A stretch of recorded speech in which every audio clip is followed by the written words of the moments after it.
Je voudrais du soleil vert, des dentelles et des théières, des photos de bord de mer, dans mon jardin d'hiver. Je voudrais de la lumière, comme en Nouvelle-Angleterre. Je veux changer d'atmosphère, dans mon jardin d'hiver.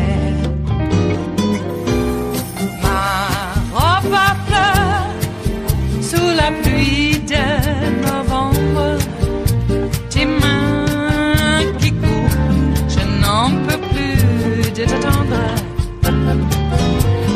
Les années passent, il est loin, là je tombe.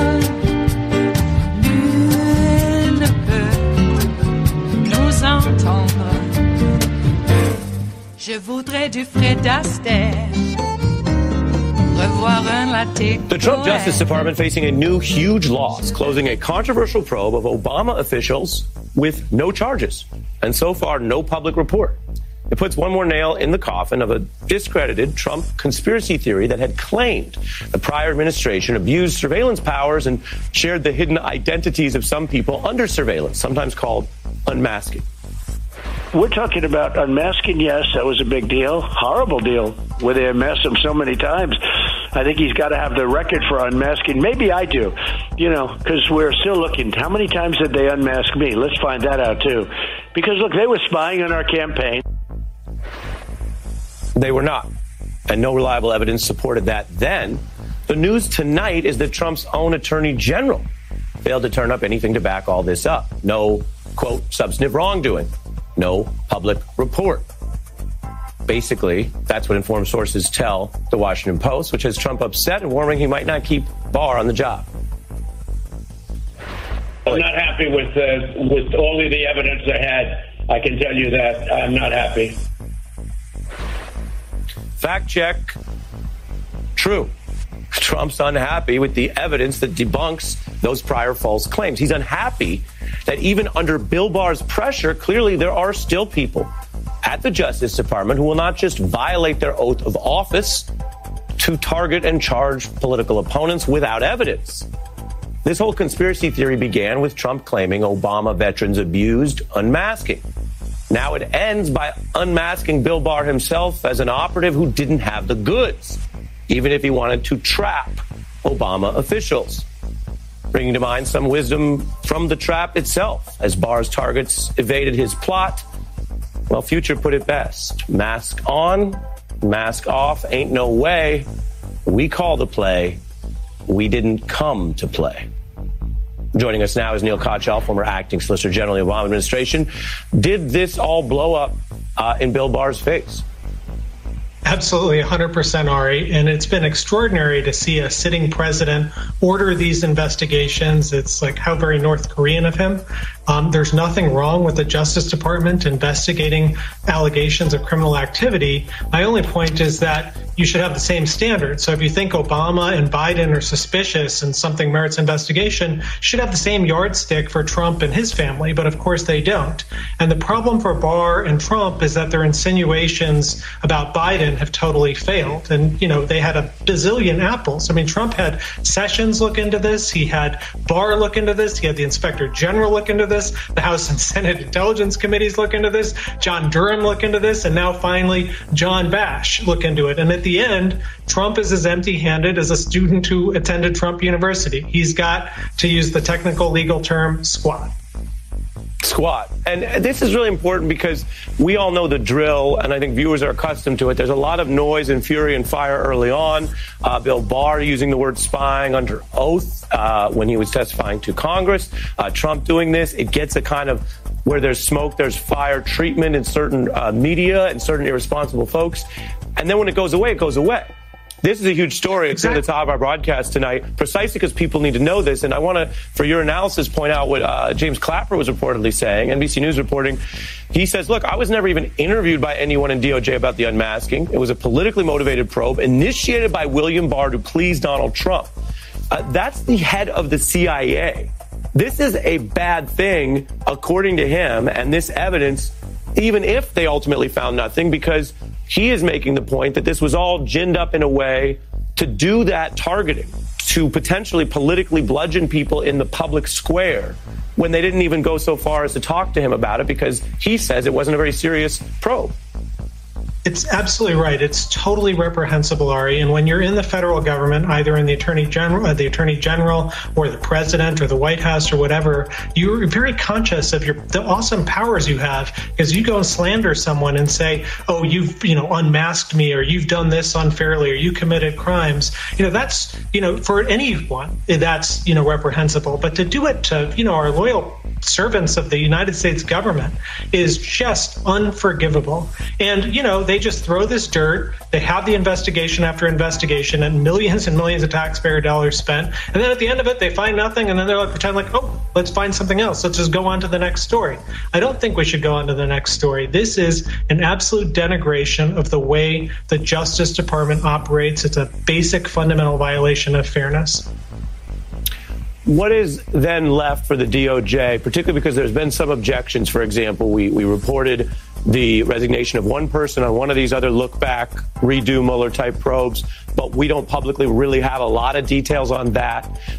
You have an open probe, I mentioned, into John Bolton, who, whatever one thinks of him, as far as we know, told the truth about things that he saw that were unclassified, but faces this criminal grinding thing. So it still seems to be going on, even if it's not landing in charges.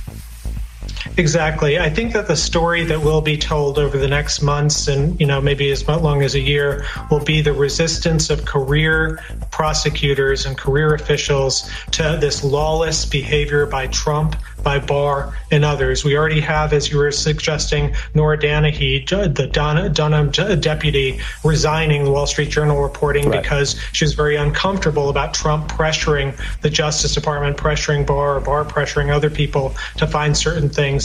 And, we're all hearing it. Anyone who's worked at the Justice Department on a high level, they're getting these calls and saying, from career officials. And, John Bash, who was tasked with this unmasking report, he's a U.S. attorney in Texas, suddenly resigned last week and then issued this, finding that there was no problem with unmasking. We'll find out the story there. I actually argued a case with John Bash at the Supreme Court. He was an enormously talented and, by all accounts, conscientious lawyer. So I'm not surprised to see him reaching this result. The problem I've had is that, unfortunately, so many people, so many political operatives at the Justice Department have been taking the Trump line and doing his bidding. And that is a really corrosive thing. And if Joe Biden wins, it'll be incredibly hard to kind of restore normalcy to that department.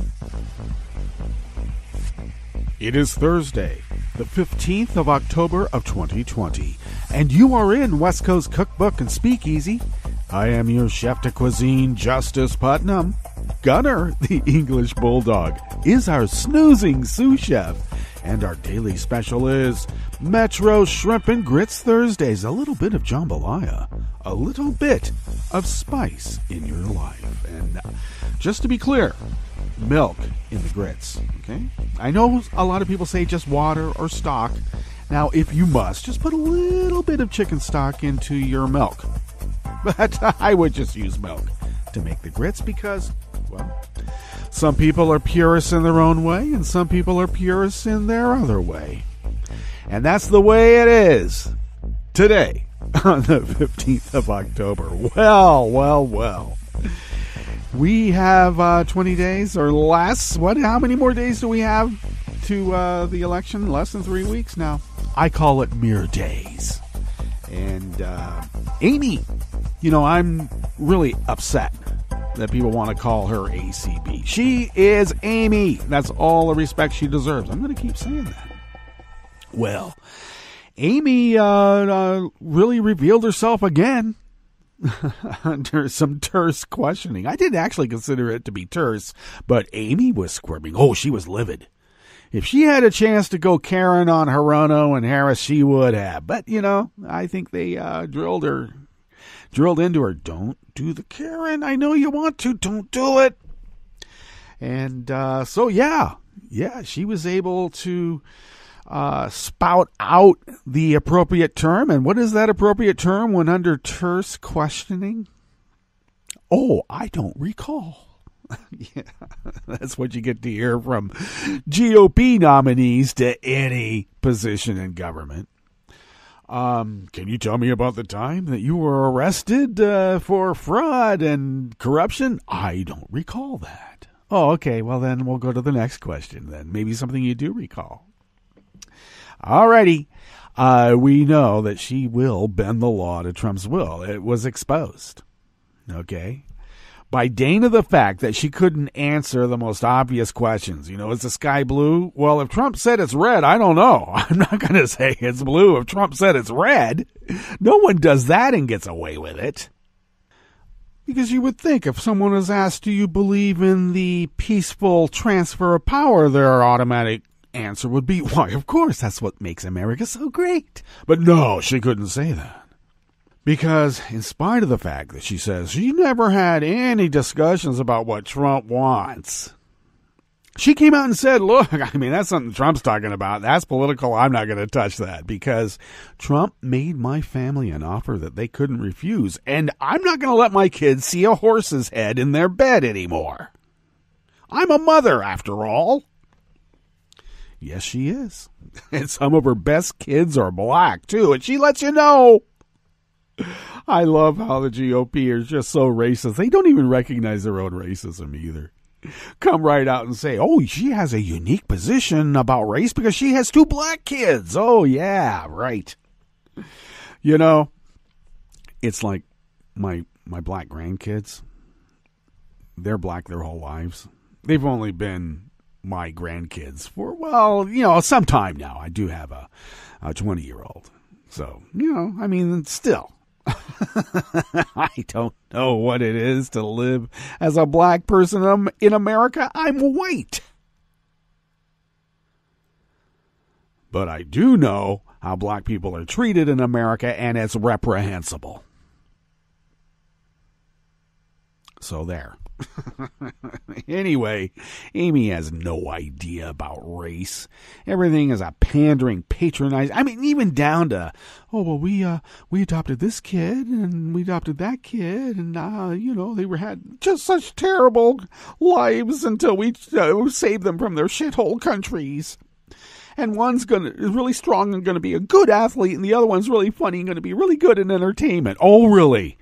Athletes and entertainers. While the other kids, oh yeah, the world is their oyster. Oh yeah, my other kids, they're so academically inclined. They're going to be the cream of the crop. Okay. That's where Amy's coming from. So yeah. I don't like this gal. And I don't like her for a number of reasons. Probably one, I got to tell you, the main one is that if you're gonna turn away all these decades of rights for women, you might as well have a woman take them away.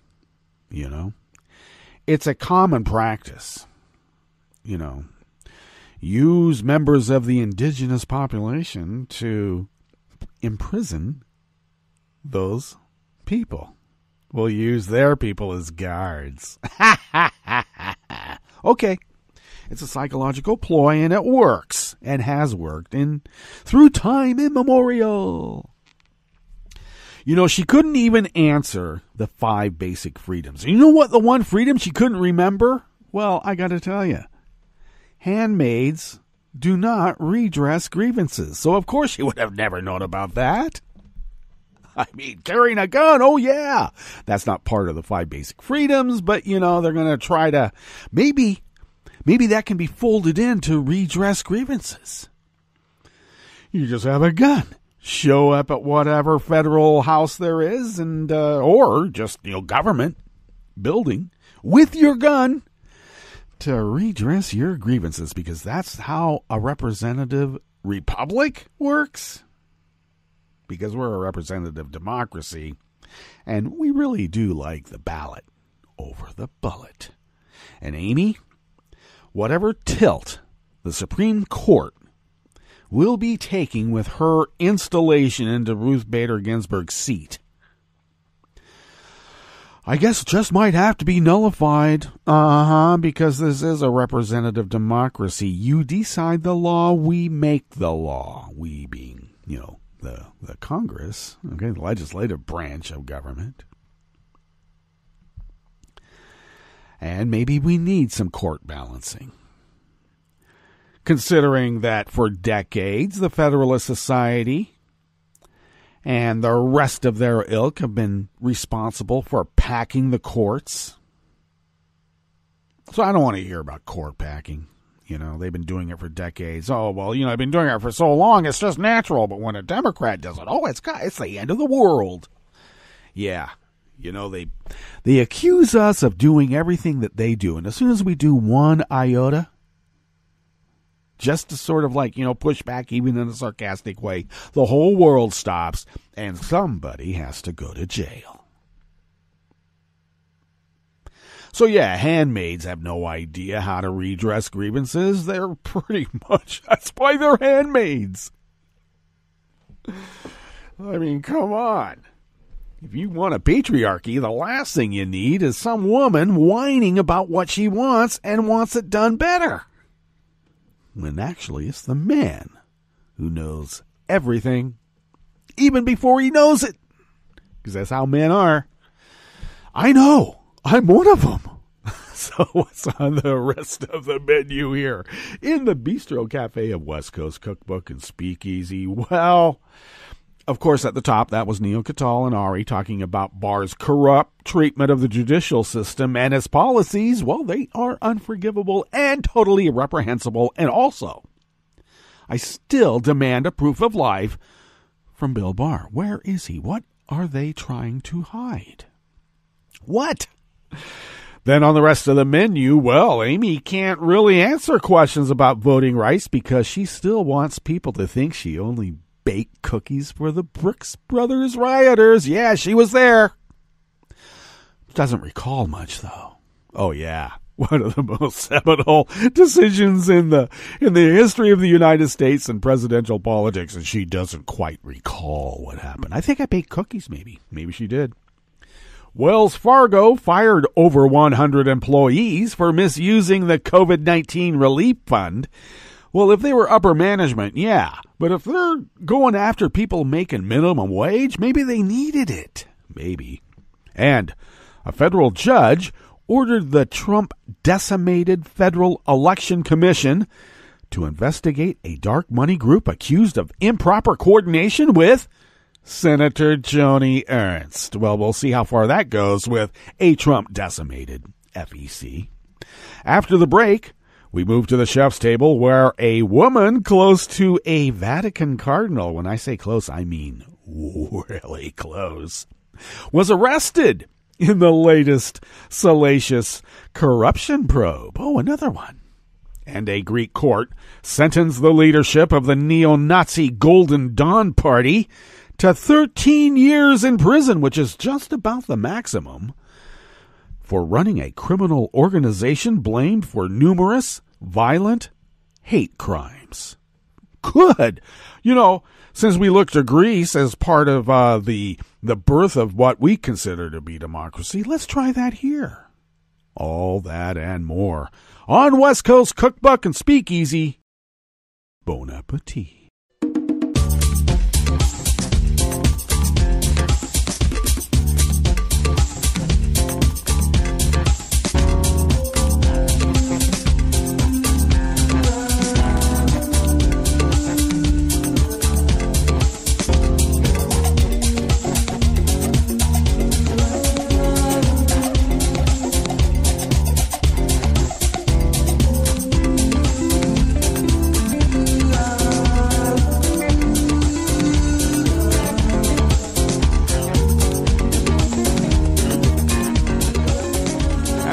Bottom of our homepage at netrootsradio.com to the rightish of the page, of course, is our chat room link. And of course, our chat room is monitored by Kelly Lincoln, and we thank Kelly for doing so. To the leftish of that chat room link, which is actually near the bottom of our homepage at netrootsradio.com. If you take a look to the leftish from there, you'll locate the link to our Patreon page. And of course, we have to pay our bills, and we would be unable to do any of this without you. And we thank you for your generosity. If you could, for those of you who are not already doing so, and we thank you so tremendously for doing so, if you could afford an espresso-type coffee drink, for instance, and send it our way, the funds. If you could send those funds our way, that's how we pay our bills. Haven't quite been able to pay our ISP bill with a cup of coffee yet, or actually numerous cups of coffee, but we'll try. Anyway, if you could send us the money instead, we're able to stretch those dollars beyond compare. And we've been doing it for almost 10 years now. That's how experienced we are at stretching dollars and resisting as the founders originally intended for almost 10 years now of continuous 24/7, 365 broadcasting. Who does that? Well, we do. And we do it because you allow us to fulfill our civic duty, and we thank you for allowing us to do so. If you would like to follow Netroots Radio on Twitter, do so at Netroots Radio. And Tom takes care of that, and we thank Tom for doing that as well. Follow me on Twitter at Justice Putnam. I post the show notes and links diary on Daily Codes about 10 minutes before showtime, so look for those show notes and links linked up on social media wherever you might be, because it'll be there. Look for it. And you can also follow the show on Twitter at Cookbook West. Pick up podcasts by way of Spreaker, Stitcher, TuneIn, iHeart, YouTube, iTunes, etc., etc., etc., etc. I swear to God, I'm going to get a podcast distribution network called etc. We'll make millions, I bet. Or just Cyber Squad on it and see what happens. You know, I did Cyber Squad on the Justice Department. And I'm going to start sending out those cease and desist letters.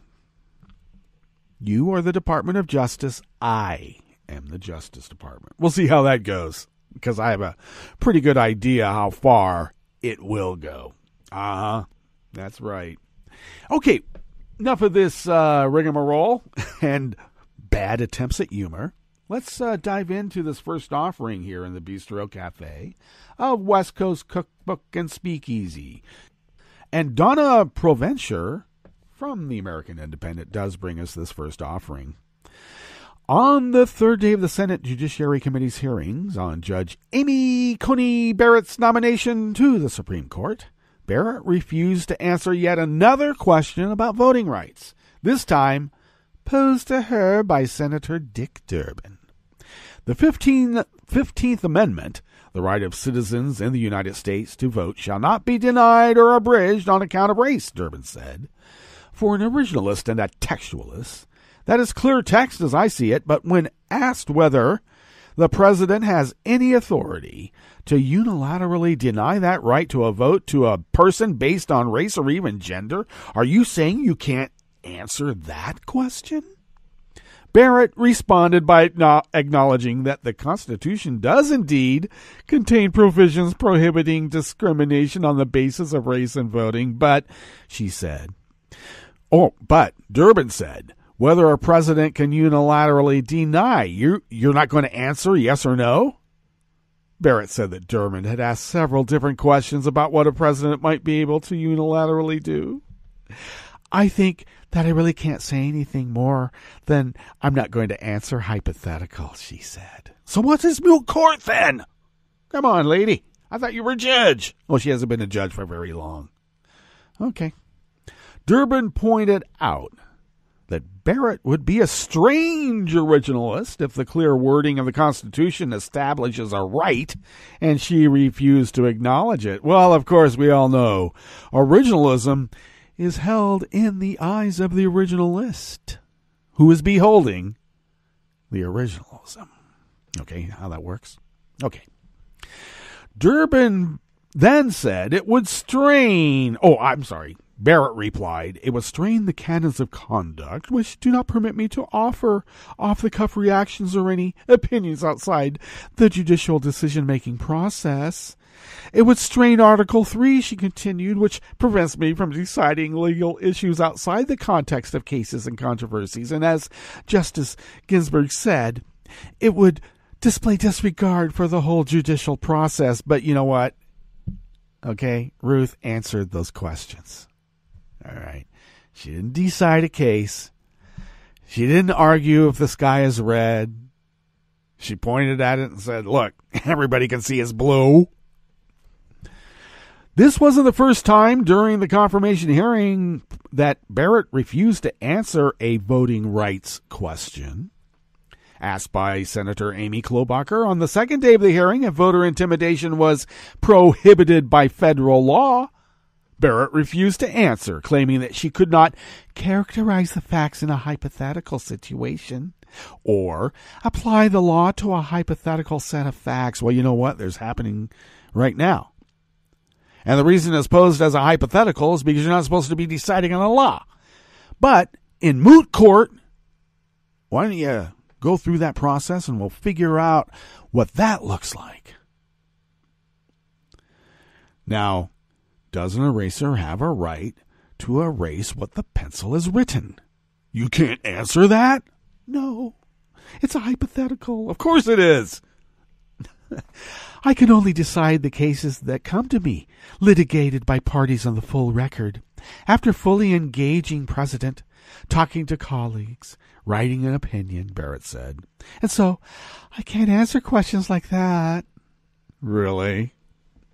Also on the second day of the hearing, ranking Democratic Senator Dianne Feinstein asked the SCOTUS nominee whether the Constitution allowed for the general election to be delayed. Now, I'm very concerned about this originalist take on the Constitution because I got to tell you, if words don't change meanings, and we know they do, okay? But let's just take their argument at face value.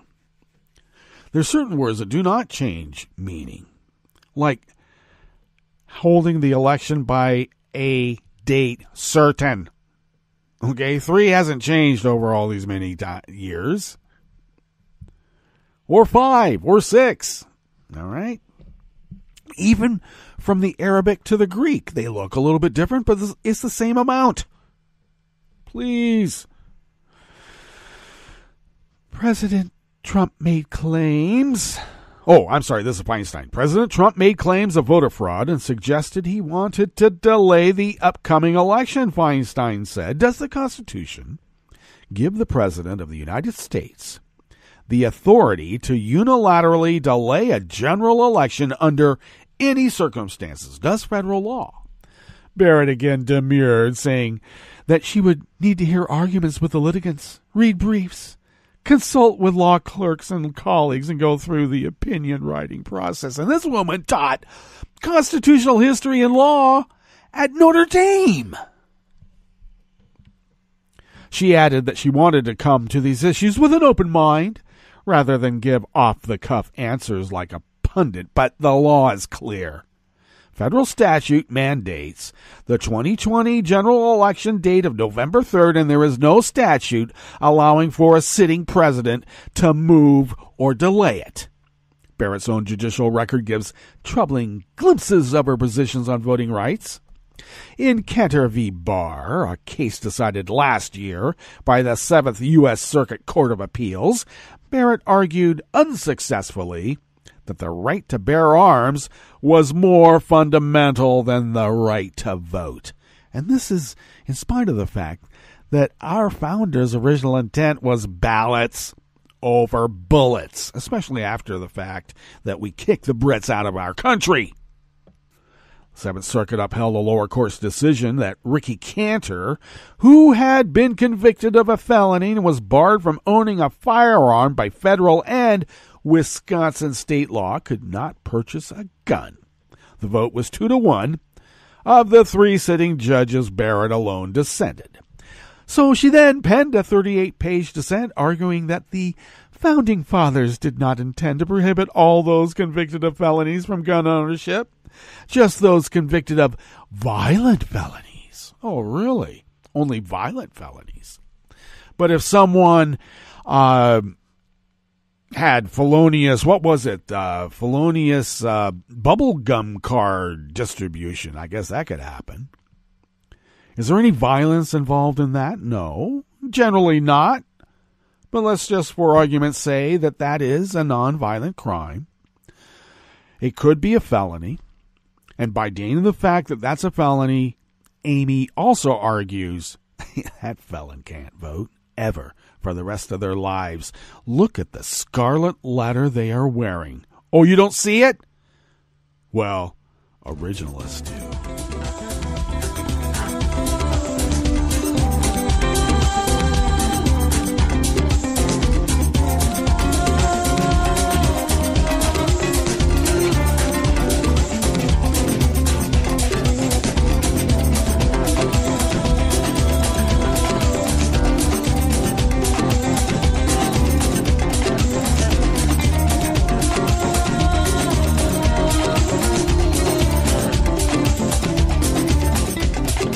The ever-present anonymous worker bees, this time at Reuters, bring us this next offering here in the Bistro Cafe of West Coast Cookbook and Speakeasy, Metro's Shrimp and Grits Thursdays.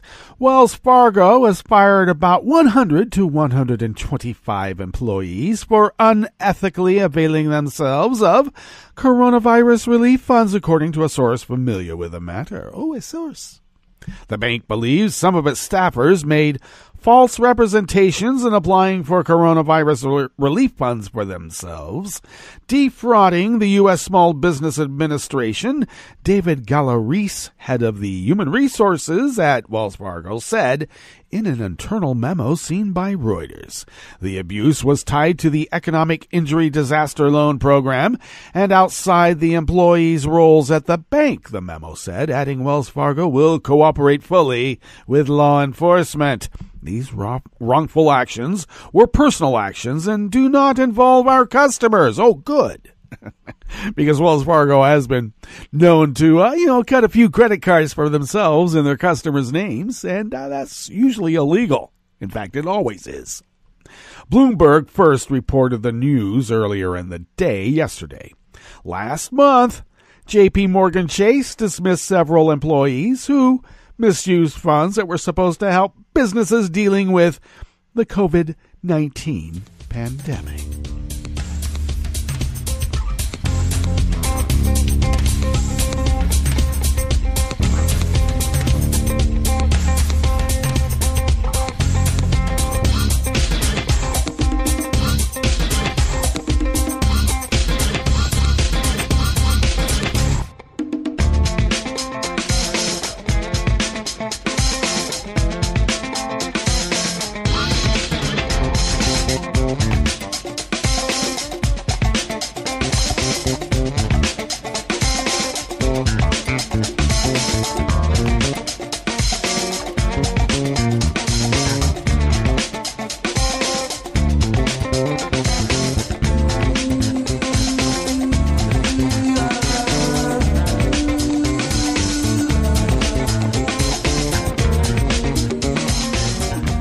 Matthew Chapman of Raw Story brings us this final offering here in the Bistro Cafe of West Coast Cookbook and Speakeasy.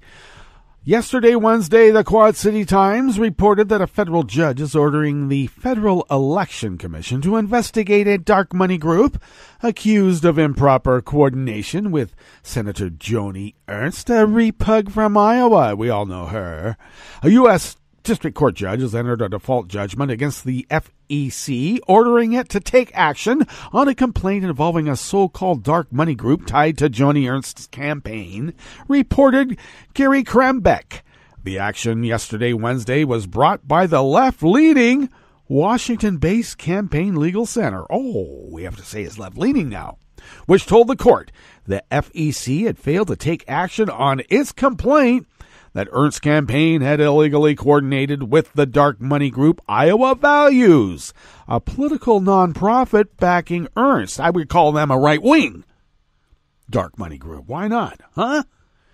According to a July 2019 email obtained by the Associated Press, An Ernst campaign consultant asked a donor to make a $50,000 contribution to Iowa Values, a political nonprofit backing the incumbent Republican after Ernst introduced the two, said the report. Even after the Supreme Court's Citizens United decision, it is illegal for campaigns whose donors face strict legal limits to directly work with outside political nonprofits who can spend as much as they want. However, the FEC is currently not enforcing these rules, mainly because it lacks the quorum to meet and conduct business in the first place. Ernst, who is facing a tough re-election battle against Democratic businesswoman Teresa Greenfield, has denied she did anything improper. And that's all she has to do, because with the FEC gutted purposely by Trump personally, then I guess we don't have the oversight we need in a representative democracy, and that's why this guy and the rest of his mob government are going to be voted out, and then we will insist on taking the proper legal actions. All right, let's get to our break, and when we get back from that break, we will go through weather from around the world, and we will finish up with the stories that we have curated for you today. You are listening to West Coast Cookbook and Speakeasy, and we will be right back. You are listening to netrootsradio.com. Please hang up and try again.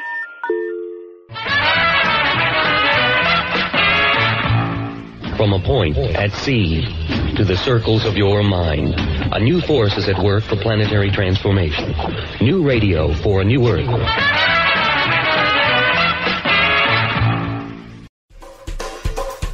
This is Scientific American's 60-Second Science. I'm Steve Mirsky.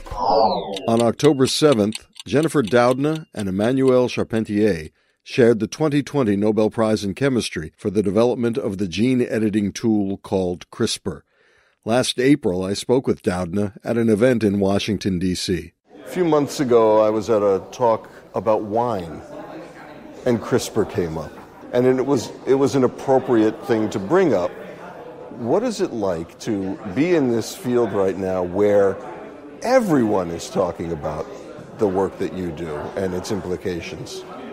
Well, I have to say it's very exciting, and it's, as a scientist, wonderful to see all the creative work that's going on with gene editing. It's just a fascinating opportunity to see the innovation that people come up with when they have a tool that's so broadly useful across biology. You do a million interviews and you make a lot of public talks. What do people not talk to you about that you would love to talk about regarding CRISPR? Well, I think a lot of the discussion around CRISPR right now focuses on biomedical applications, which clearly are very exciting. I think something that I don't hear as much, although I'm happy to hear that you had this conversation at a wine event, are the opportunities in agriculture. I think they're going to be huge, and I'm really, really excited about the opportunities to use gene editing to create plants that will be drought tolerant, pest resistant, maybe more nutritious, give farmers opportunities to grow plants in environments where in the past they've been really challenging to grow. Yeah, it's just the range of applications is just seemingly endless. Yeah. Yeah. I think in the wine talk we were discussing the threats to viniculture from global warming. Right. And one of the possible applications there is to get the more heat-tolerant organisms to chip in and help the wine grapes. Yeah. I know you talk about the ethical considerations a lot. Anything you'd like to discuss about that? No, I think the ethical considerations are incredibly important. People get very excited and concerned, appropriately, I think, on occasion about opportunities to use gene editing in systems where, we really need to be thoughtful about the responsible use, where there are great opportunities, but also big challenges. And, of course, a very obvious one is in the human germline embryo editing, but also, frankly, also in microbes and other organisms that could be released into the environment using gene editing to spread genetic traits in a mode called gene drives. So that's another area where there's a lot of discussion about how careful we need to be? How do we regulate this technology appropriately? How do we encourage science to advance, but do it in a way that's responsible? For Scientific American's 60 Second Science, I'm Steve Mirsky. Hi, it's Tom. Could we humbly suggest your donation to netrootsradio.com? All we've got to run this 24-hour powerhouse of progressive resistance radio is what comes out of our own wallets. And you are our biggest donor. It doesn't take much, $3, $5. Just go to the bottom of our netrootsradio.com page and hit our secure donate button. Heck, you can even make a recurring contribution, and you'll get a wondiferous pair of Netroots radio stickers for application to your backpack, your bumper sticker, or your banjo. Well, it's up to you which backpack you want to put it on. So donate what you'd like at the bottom of our netrootsradio.com's homepage, because you are our biggest donor. netrootsradio.com. Together, we are Resistance Radio. This program is presented by the Centers for Disease Control and Prevention. As fall turns to winter, the flu season will be upon us in force. The best way to avoid influenza is to get immunized. Everyone 6 months and older should be vaccinated. Those at increased risk for flu complications include children under the age of 5 and adults 65 and older, people with chronic health problems such as heart disease, asthma, and diabetes, and pregnant women. To get your annual flu vaccine, see your healthcare provider or go to a pharmacy, grocery store, or clinic in your area. If you get influenza, talk with your healthcare provider right away about antiviral medication. Thank you for joining us on A Minute of Health with CDC. For the most accurate health information, visit www.cdc.gov or call 1-800-CDC-INFO.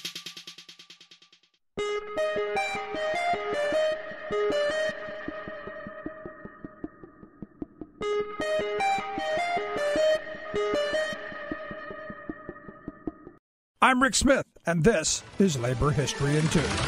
On this day in labor history, the year was 1990. That was the day that President George H.W. Bush signed the Radiation Exposure Compensation Act. Worker safety at the Nevada nuclear test site had been sacrificed during the Cold War era, as the United States rushed to keep pace with the Soviet Union's nuclear arsenal. The result was an increase in cancers, including leukemia, from workers being exposed to deadly radiation. For more than a decade, these workers tried to get Congress to pass legislation for compensation for radiation sickness. Uranium miners from states including Nevada, Utah, Arizona, New Mexico, Colorado, and Wyoming also joined the effort, filing a suit against the government. The courts ruled against the workers, ruling that national security needs trumped the safety of workers. Democratic Representative Wayne Owens from Utah sponsored a bill to give the workers compensation. In a statement carried by the New York Times, Representative Owens called the bill, quote, an apology to those people and their heirs on behalf of the government and the American people that were subjected and sacrificed for the Cold War nuclear weapons.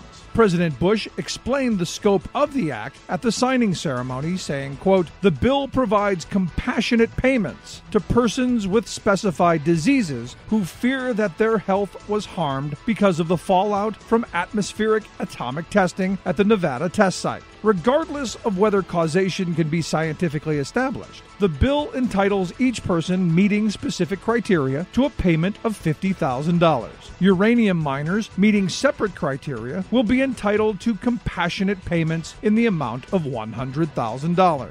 The bill established a $100 million fund for the workers and residents who lived downwind of the Nevada test site.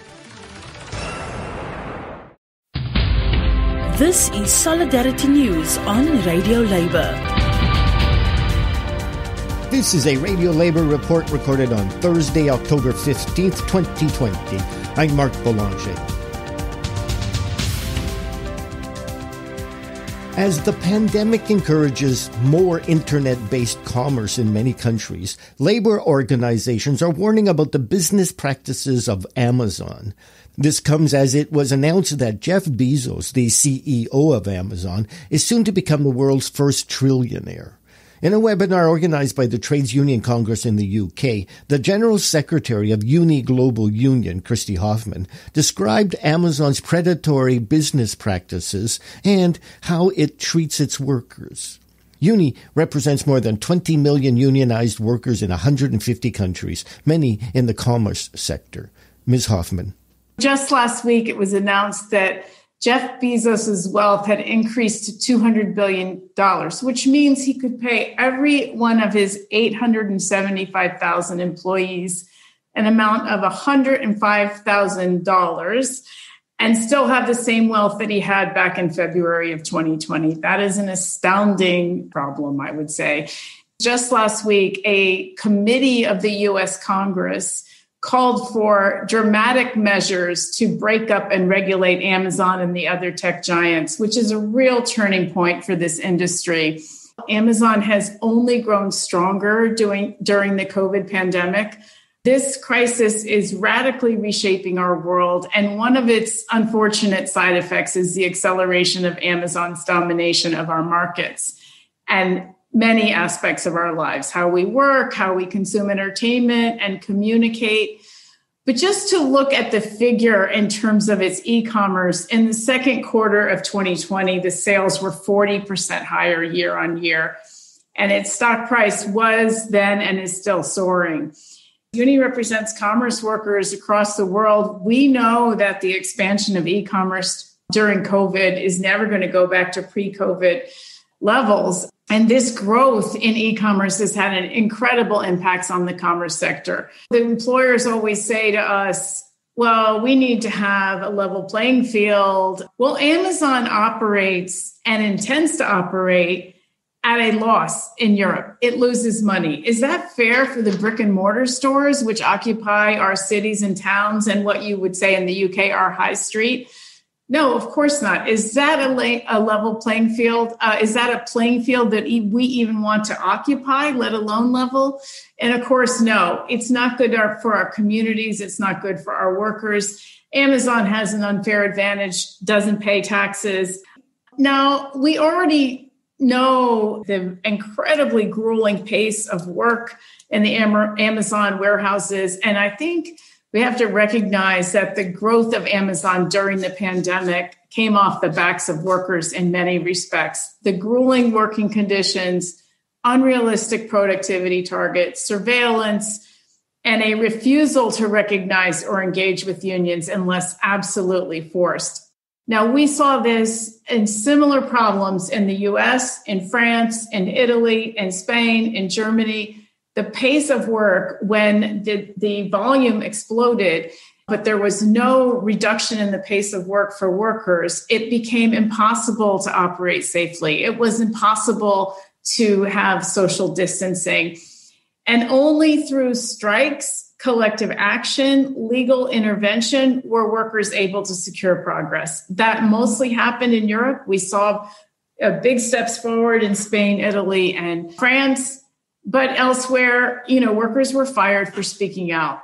Governments need to be on the side of workers and force Amazon to improve working conditions and respect unions. Because not only does Amazon use its market power to avoid taxes and squeeze small businesses and engage in price dumping, it also drags down labor conditions. And that's it. International labor news you can use. You can find our features and daily newscasts on our website at radiolabor.net. Follow us on Twitter at RadioLabor. I'm Mark Boulanger. Thank you for listening. And remember, it's all about global solidarity.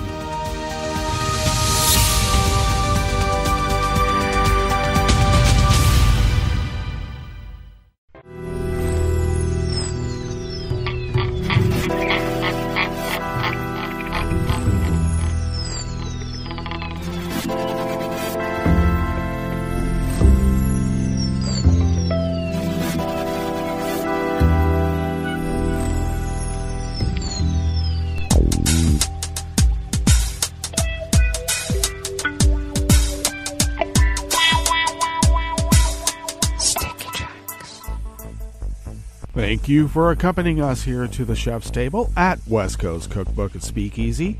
Metro Shrimp and Grits Thursdays, a little bit of jambalaya, a little bit of spice in your life.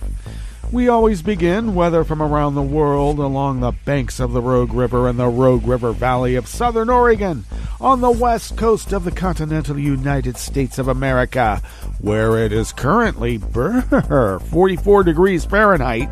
There is a frost advisory in the area, though in our little protected valley here in Rogue River proper, where the mothership resides, we are hopefully not going to be hit by that frost, and it looks like it will be lifted later on and not have one tonight. Let's hope. A little warmer today, predicted to be in the mid-70s, maybe a tad higher than that. Winds will be light and variable. Clear skies tonight with lows in the mid-40s, winds light and variable. And sunny skies tomorrow with, high around 80, with the winds remaining light and variable. Confirmed coronavirus cases in Jackson County here in the southern part of Oregon are now at 1,413. That's almost a 40 case jump from yesterday. Deceased still remains at 6. Ragweed pollen is rated as moderate right here in Rogue River itself. The air quality index for the region is good at 22 parts per million, and the daytime UV index is moderate at 3. Barometric pressure is rising at 30.4 inches, and visibility is at 9 miles, and relative humidity is at 90%. Our snoozing sous chef is snoozing quite loudly. Yes, he is. He's such a lovely boy. We're not going to disturb him now, okay? We won't. Weather from around the world is brought to us by people's personal weather stations that they purchased, and these people planted. These purchased personal weather stations somewhere on their property, and these people positively live around the world. They do. London is 55 degrees with a rain shower. Paris is 56 and mostly cloudy. Rome is 64 and partly cloudy. Kyiv is 65 and fair. Kabul is 62 and fair. Hong Kong is 76 degrees and partly cloudy. Tokyo is 62 and just cloudy. Sydney, Australia is 67 and fair. San Francisco, California is 67 and sunny. And New York is 65 degrees Fahrenheit and very sunny. And that is weather from around the world, brought to you by people's personal weather stations that they purchased. These people planted these purchased personal weather stations somewhere on their property, and these people positively live around the world.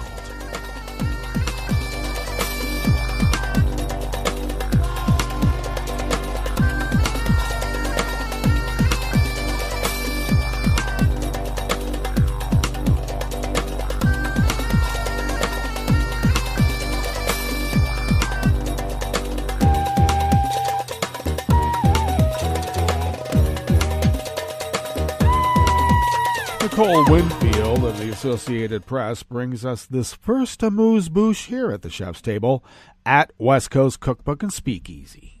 The Vatican's latest corruption scandal already had all the elements of a spy thriller. One cardinal who was fired during a surreal nighttime audience with the Pope.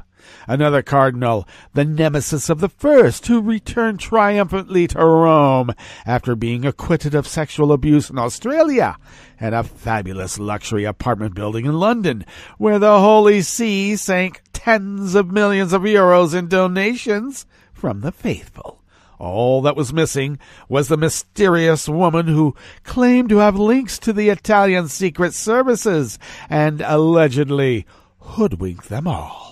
Enter Cecilia Morona, a 39-year-old political consultant who was arrested on Tuesday in Milan on an international warrant issued by the Vatican. Italy's financial police confirmed yesterday, Wednesday. Vatican prosecutors have accused Maronna of embezzling some 500,000 euros, which is about $590,000 US, in Vatican money for intelligence consulting she never really performed, working out of a Slovenian front company and using at least half the money instead to buy merchandise from Prada, Chanel, and other fancy brands. According to Vatican documents published in Italian newspapers and shown on investigative television shows this week, Cardinal Angelo Becciui, the one-time number 2 in the Vatican Secretariat of State, wired the funds to Marona's logistic firm, purportedly for humanitarian operations in Africa and Asia. Maronna had told Italian media she was a political analyst and intelligence expert who reached out to the Cardinal in 2015 with concerns about security for Vatican embassies and hotspots, and was quickly brought into the Cardinal's inner circle. Oh, a babe from Slovenia. Isn't that where Melania comes from? Oh, yes, it is. She defended some luxury expenditures, designer pocketbooks, for example, as being made for the wife of a Nigerian friend who was in a position to talk to the president of Burkina Faso. Buccia, who was sacked by Pope Francis last month after admitting he sent 100,000 euros in Vatican money to a charity headed by his brother, has insisted that his dealings with Maronna were legitimate. Wink, wink. In an October 7th statement issued by his lawyer, the Cardinal said the contacts with Cecilia Maronna strictly pertains to institutional affairs. Oh, we know the institutional sexual affairs of the Vatican. They've only been going on for thousands of years. Vatican prosecutors are investigating a handful of Italian middlemen who are accused of having fleeced the Holy See of tens of millions of euros in fees while the Vatican's incompetent money managers stood by. Vatican prosecutors have not indicted anyone yet, and their case seems rife with holes and potential conflicts, given the Holy See's superiors approved the contracts with the middlemen that ceded them voting rights in the deal and provided them with huge management fees.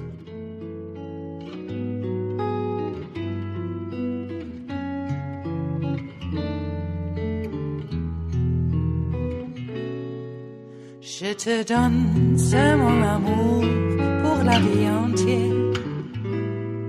La promesse de me trouver à tes genoux. Aussitôt que tu m'appelles, rester toujours fidèle.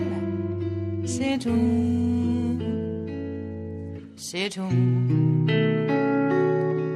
Je te donne tous mes printemps, mes étés de mer. Mes automnes, quand les feuilles tombent partout. Si ce n'est pas une bonne affaire, je te donne tous mes hivers.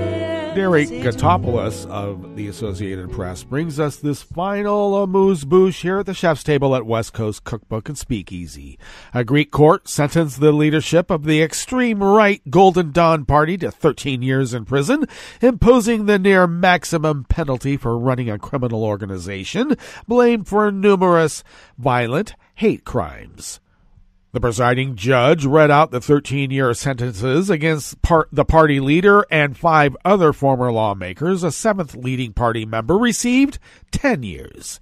The landmark ruling follows a 5-year trial of dozens of top officials, members and supporters of Golden Dawn, an organization founded as a neo-Nazi group in the 80s that rose to become Greece's 3rd largest political party during most of the country's 2010 to 2018 financial crises. Well, that brings us to the end of our broadcast period for the day. And you do know that Netroots Radio will broadcast on, and we're going to meet up tomorrow, of course, for Blue Moon Spirits Fridays. So do stay tuned to Netroots Radio all day and all night for all the breaking news as it breaks. and we'll meet up here tomorrow, right here, in West Coast Cookbook and Speakeasy. Bon appetit.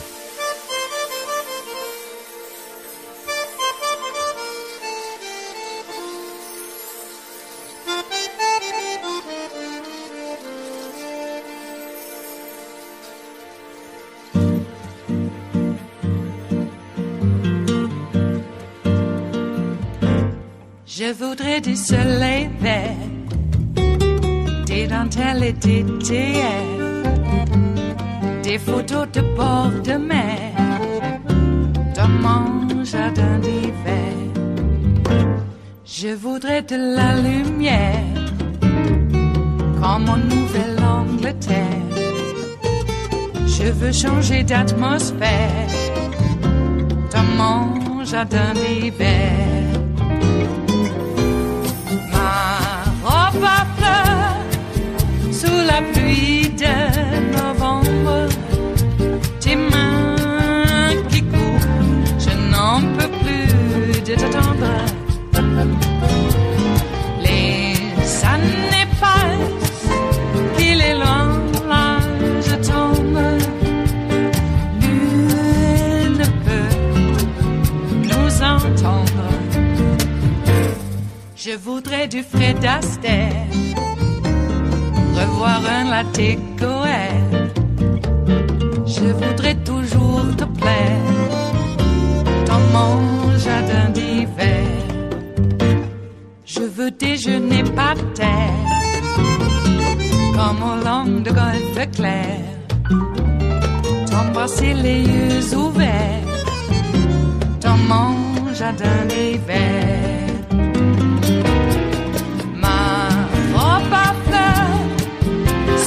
Pluie de novembre, tes mains qui courent, je n'en peux plus de t'attendre. Les années passent, il est loin, là je tombe. Nul ne peut nous entendre. Ba-da-da-dum-di-da-dum. Ba-da-da-dum-di-da-dum. Ba-da-da-dum-di-da-dum. Dans mon jardin d'hiver. Ba-da-da-dum-di-da-dum. Ba-da-da-dum-di-da-dum. Ba-da-da-dum-di-da-dum.